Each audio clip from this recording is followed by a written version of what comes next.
Everyone, तो ये है फेज 2 जिसमें हम पढ़ रहे हैं decision making and flow control के बारे में।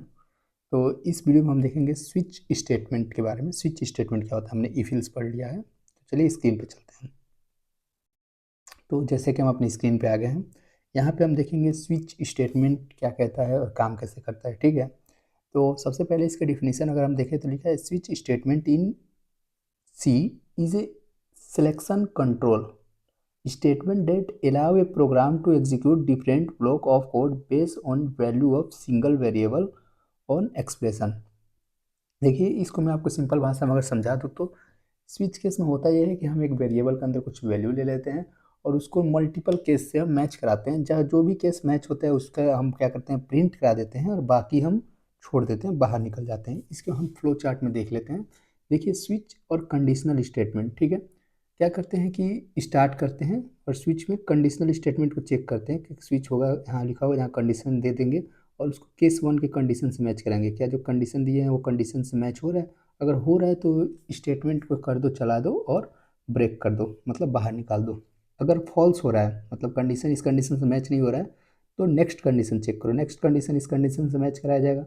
अगर कर दिया तो ठीक है, ट्रू हुआ, मतलब मैच हो गया, तो स्टेटमेंट 2 को चलाओ और ब्रेक कर दो, नहीं तो फिर फॉल्स करते हुए बाहर आओ। फिर केस 3 को मैच करो, अगर केस 3 ट्रू हुआ तो स्टेटमेंट को चलाओ और ब्रेक कर दो।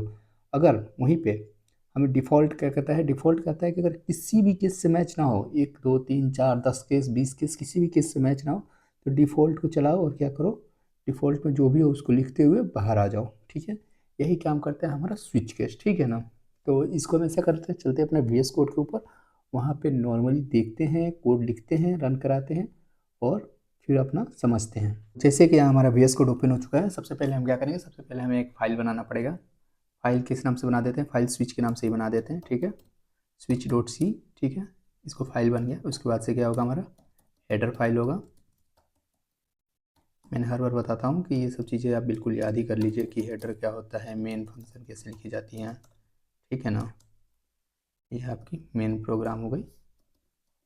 रिटर्न 0, इतना तो कंफर्म होता है। अब देखिए, अब यहाँ से मेन चीज़ें स्टार्ट होंगी।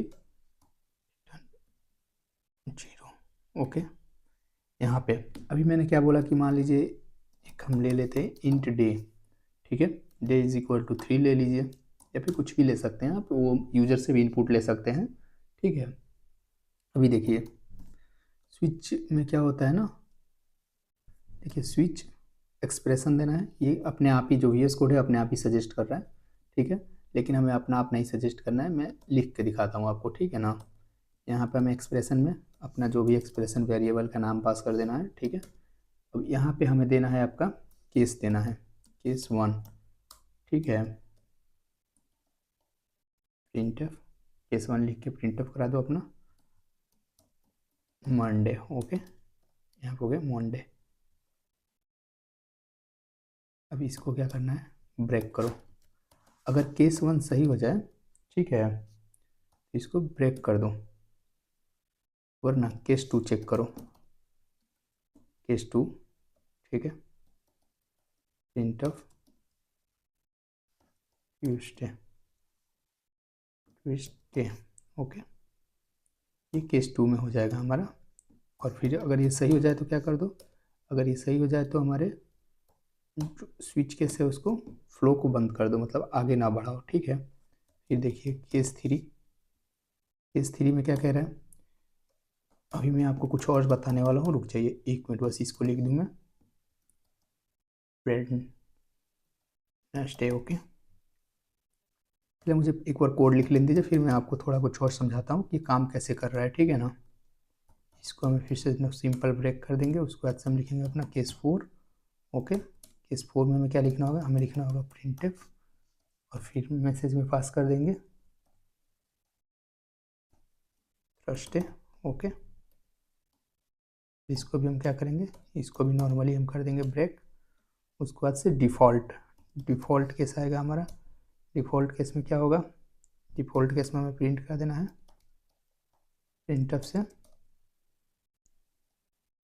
इन वैलिड डे नंबर। ओके, हर दिन का एक नंबर होगा और हमें उसको प्रिंट कराना होगा। अब यहाँ पे कोड आप अच्छे से एक बार देख लीजिए, फिर मैं आपको कुछ समझाता हूँ। देखिए कोड यहाँ क्या कर रहा है, हम जो भी यहाँ डे में पास कर रहे हैं ना, ठीक है, यहाँ पे अगर मान लीजिए डे में हमने डे लिख दिया है स्विच में, तो डे इज इक्वल टू 3 है, ये डे को डे जैसे दिखेगा नहीं, 3 मानेगा इसको 3, और यहाँ से मैच करेगा कि यहाँ केस में क्या है, 1 है, क्या यहाँ 1 है, नहीं, क्या यहाँ 2 है, नहीं, क्या यहाँ 3 है, हाँ, तो वेडनेसडे प्रिंट कर देगा, ठीक है, यही हमारा होगा आउटपुट। उसके बाद से फिर वहाँ से ब्रेक कर देगा, जैसे कि मैंने आपको पीपीटी में समझाया कैसे क्या होता है, जैसे वो काम करते हैं उसका दो ब्रेक कर देता है। ब्रेक स्टेटमेंट क्या करता है, फ्लो को रोक देता है, ठीक है ना, इट ब्रेक, ठीक है, ये जो है वो ब्रेक करता है, it break any loop and flow, ठीक है, किसी भी लूप को बंद करने का काम आता है, या फिर फ्लो को, जब फ्लो बह रहा है, जैसे देखिए फ्लो है यहाँ से यहाँ, यहाँ से यहाँ, यहाँ से यहाँ, तो ये यहीं पर ब्रेक कर देगा, इसको आगे नहीं जाने देगा, ठीक है ना। इसका सिंपल इतना ही मतलब है। तो इसको हम ऐसे करते हैं, रन करा के देख लेते हैं एक बार, ठीक है, देखिए आ गया, वेडनेसडे आ गया ना, आप देख सकते हैं, ठीक है। यहाँ पर हम ऐसा करते हैं कि 2 लेके देखते हैं, 2 लेने पे क्या आएगा, ट्यूसडे आएगा, चेक कर लेते हैं, देखिए ट्यूसडे आ गया, ठीक है। अभी हम क्या करते हैं, एक रेंडम नंबर लेते हैं जो कि यहाँ हो ही ना, केस 5, जो कि हमारे केस 3 तक ही है, 4 है, 5 तो है नहीं, ठीक है, इसी से मैच कराता है ये। ऐसा नहीं है यहाँ पे जैसे कि अगर मैं कैरेक्टर लिया रहता, तो यहाँ में अगर मैं कुछ भी पास करता, ए पास करता, बी पास करता, तो वो कैरेक्टर से मैच कराता है। इसको हम रन करके देख लेते हैं, ठीक है, देखिए इनवैलिड डे नंबर। तो उम्मीद करते हैं आपको वीडियो अच्छा लगा होगा। अगर वीडियो अच्छा लगा है तो वीडियो को लाइक करिए, चैनल को सब्सक्राइब करिए ऐसे ही कोडिंग सीखने के लिए। Thank you for watching.